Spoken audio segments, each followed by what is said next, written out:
Get some more on this story. Anne Macy joins us. She's a former chief executive at the Confrontations at Europe think tank. Lovely to have you with us. A first question. I mean, it's important to say at this stage, this is a text, not a deal. Presumably, there's a great deal of work to be done. Yes, exactly. Actually, the most important point is to remind us that nobody will be able to say that the Europeans haven't done everything they can to reach a revised deal with the British Prime Minister.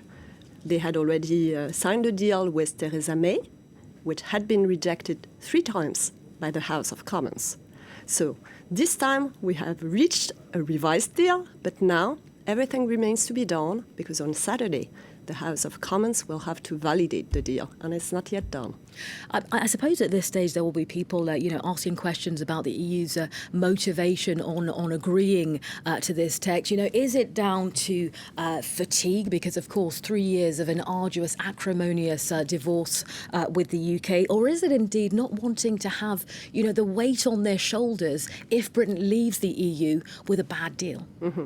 Yeah, we didn't want the Brits to tell us, and especially Boris Johnson, for instance, to tell us, look, it's your fault, because it's not. We have done everything we could, and we've been united. But at the same time, we have also red lines.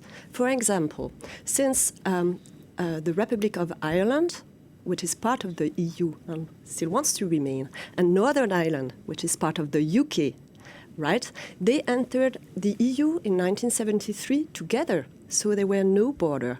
So we don't want that a hard border, a potential conflictual one, be re-established.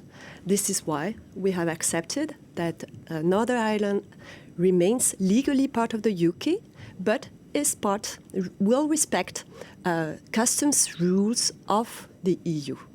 Well, echoing what you said, Ms Macy, the EU's chief Brexit negotiator, of course, Michel Barnier, talking about this deal a little earlier. Let's have a listen.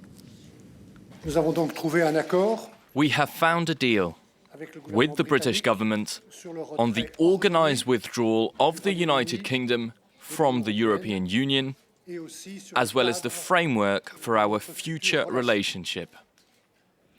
It is the result of intensive work by both negotiating teams, which I want to thank personally. The British team, of course, but also our own, both who worked with tenacity and professionalism. So smiles, if not cautious optimism on the EU side. Let's think to the UK now. Of course, you'll have seen the tweet from the DUP this morning saying, ultimately, as it stands, we cannot accept this deal. We've been down this road before. Potentially, it could be another spanner in the works. Yeah, it could be, potentially. Prime Minister Boris Johnson has said he's reasonably optimistic. But we know that if the DUP has accepted, at least formally, that Northern Ireland remains part of customs rules of the EU, it still doesn't agree with the democratic mechanism that we have agreed with Boris Johnson. Because we couldn't accept that it be a veto and that Northern Ireland unilaterally decides to get out of the European Union. So the DUP is not on board, but also hard Brexiters are not necessarily on board, and including Jeremy Corbyn has said that he would want to see a new referendum. So we're not there yet. Well, I mean, a new referendum, it's a call that we've heard repeatedly throughout this, as we said, arduous 3-year divorce battle between the EU and the UK. Could that still happen at this stage, I suppose, is the question? Not sure. There is a lot of uncertainty as regards the different scenarios. But as usual, this is very many scenarios remain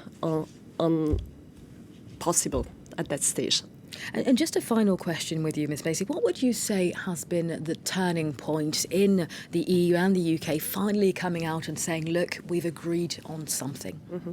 I think Boris Johnson really wanted to show that he could get out with something that Theresa May hadn't. And also, the European Union really wanted that the blame wouldn't be put on us, despite all the efforts that we have put into reaching an agreement led by the negotiator-in-chief, Michel Barnier. OK, and of course we can't rule out Boris Johnson, in fact, asking for an extension for the October 31st. At this stage, remains to be seen. In any case, Anne Macy, you're a former chief executive at the Confrontations Europe think tank. Thanks very much for your time today. Thank you. Well, a short time ago,